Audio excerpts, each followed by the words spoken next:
আসসালামু আলাইকুম, সবাই কেমন আছেন? আশা করি সবাই খুবই ভালো আছেন।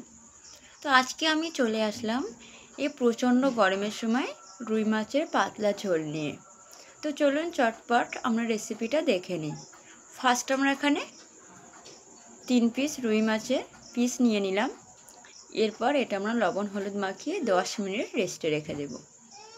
লবণ হলুদ দেওয়ার পর দিয়ে দিলাম একটু কাঁচা সরিষার তেল, দিয়ে মাছটা আমরা ভালোভাবে মাখিয়ে 10 মিনিট এক সাইডে রেখে দেব।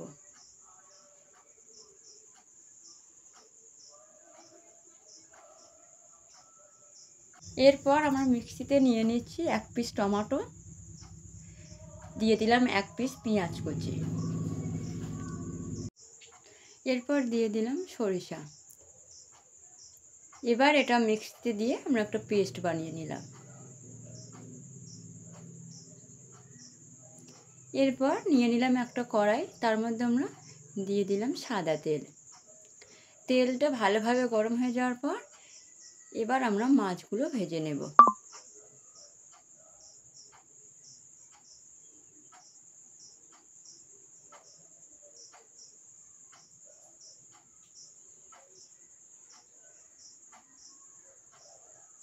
তো আমাদের মাছগুলো দেখতেই পাচ্ছেন এপিট ওপিট আমরা ভালোভাবে ভেজে নিয়েছি।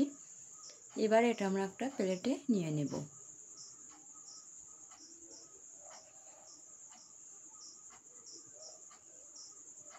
এরপর তেলের মধ্যে দিয়ে দিলাম পেঁয়াজ কুচি,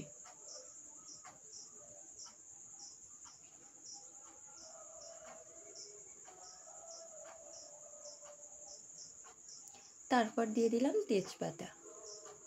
পেঁয়াজটা আমরা লাল করে নেব।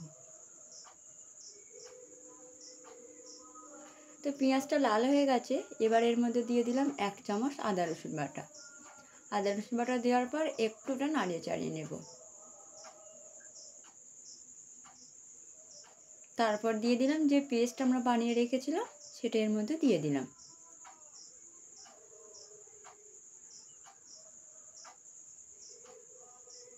দিয়েও এটাও বেশ 3 থেকে 4 মিনিট একটু তেলের সঙ্গে এইভাবেই নাড়িয়ে নেব।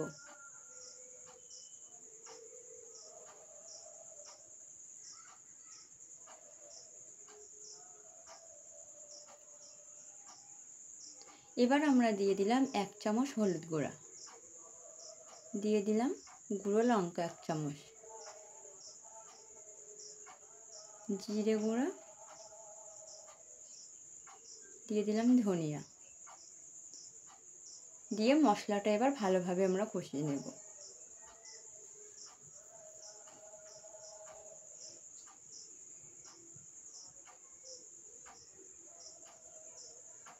মশলাটা কষিয়ে নেওয়ার পর এর মধ্যে দিয়ে দিলাম স্বাদ পরিমাণ লবণ। তারপর আমরা দিয়ে দিলাম রেসিপির টেস্ট বাড়ানোর জন্য পাঁচমেশালি মশলা 1 চামচ। এই মশলাটা দিলে রেসিপির টেস্ট দ্বিগুণ বেড়ে যায়। তারপর দিলাম ধনিয়া পাতা কুচি, দিয়ে এবার এর মধ্যে আমরা দিয়ে দিলাম 1 বাটি পরিমাণ জল।